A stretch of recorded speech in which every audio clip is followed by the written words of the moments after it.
guys, Jan here in Northview Model Shop. Just a little update on the F-14 Tomcat project. I got discouraged on this project, I won't lie to you. I'm not a big jet fan, and I thought maybe I could pull myself out of the propeller age and the jet age, but it ain't going to happen. No way, how. So I had to do a little researching and try to spark my interest. YouTube, which is a valuable resource. Oh my god, a valuable resource. Anything you want to look up, anything you need to know, it's on YouTube. There's no program that used to be on the, what I guess I call the old Discovery Channel when it was documentaries, documentary, none of this Mythbusters crap or any shit like that. Anyway, there's a program on there called Wings, profiling aircraft. Anyway, they profiled the F-14 way back when. Anyway, YouTube's got it. I watched it. Yeah, it's quite an interesting project, and realizing that it was a step up from, I can't remember, the previous jet that the Marines were using in their task, or not the Marines, Jesus, the Navy. And this completely new redesign, a lot of learning curves, a lot of trouble. So anyway, I went from there and kind of sparked my interest a little bit, reading some magazines on the F-14, some old books and stuff like that, and come up with a couple ideas, a couple things. Like I said, the big thing I think from the last video, you guys know, I noticed to you guys, was that I did not like the color, and mainly that was, come and find out now, that was just primer sprayed, basic color, nothing too special. It wasn't until the plane was put into service that special application colors were installed, and the thing actually darkened up a little bit. So, used a few techniques that I got out of Model Master, I think from last issue. Talked about taking a number 2 pencil, the B artist pencil, and all I had was number 2 pencil, hopefully make a difference. What I ended up doing was tracing every single last body line, panel line on this fuselage. May have been a mistake, I'm not sure.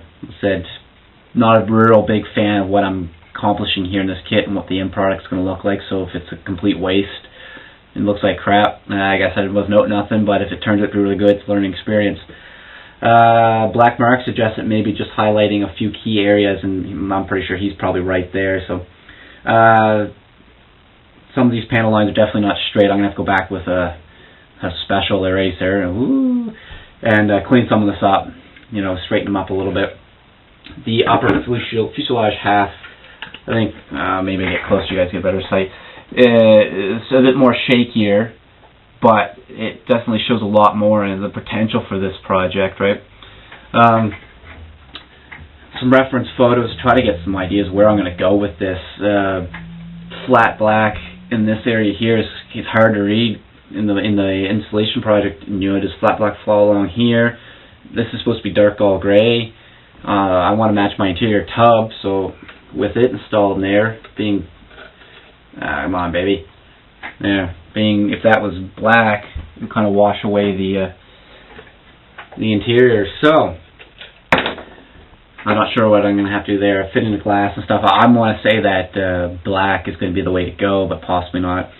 A few other ideas shot me into the avenues. Maybe what is this one? I think this is the an F-14a. I think I might just kind of take this another step and go into a production when these things were landing on aircraft carriers and using. Possibly, try it on the wings first, right? A black wash, washing this out a little bit, maybe taking some of that.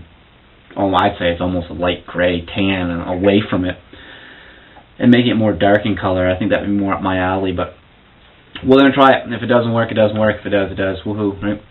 Another thing, the ejector seats.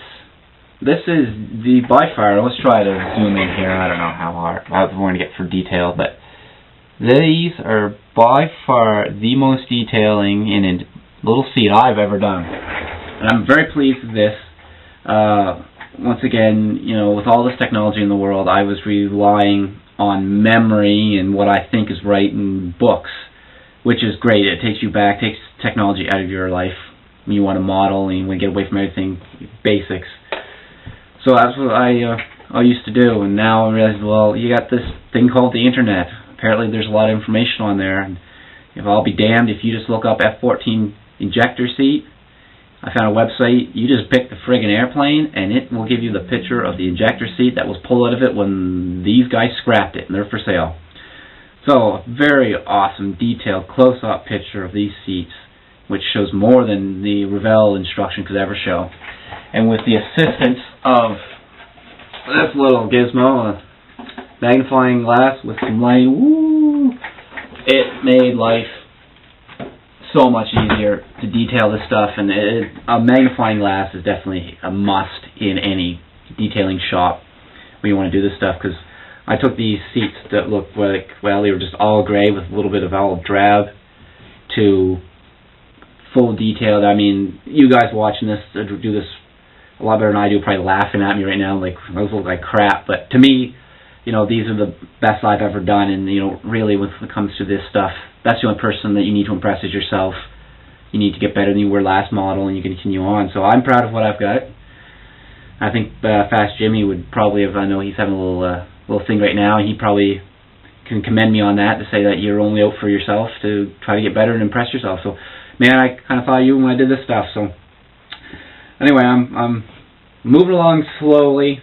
YouTube's frustrating me with something wicked right now, because I want to get more videos out there and more numbers and show people what I've got, but it's kind of taking away from the modeling too, so I need to get my priorities straight and put some stuff up there for you guys to look at that's cool and stuff again. But anyway, and you guys, thanks for hanging on, thanks for subscribing. My videos kind of slowed down last week because one of the kids went and played with this little device here, something that I bought some pieces at the local hardware store, and drill press and a tap. It's an adapter. I have a little camera mount that I have, paint rack system that I made out of an 8mm threaded rod, and then this little dealio here threads into the 1/4" slot in the bottom of a digital camera, so you can do your videos. Well, someone stole this, and I made a couple videos sitting on top of the table. Well, every time a grasshopper moves in the yard, the camera would shake, and when I watched my final video before I would post it, I got motion sickness just watching. It was shaking so damn bad, so I deleted that and started again. So finally had the time to make these new adapters. I made 2 of them, and I put one up on a shelf so it won't go missing this time. Anyway, guys, thanks for subscribing, comment, rate, all that fun stuff. Rock and roll, guys.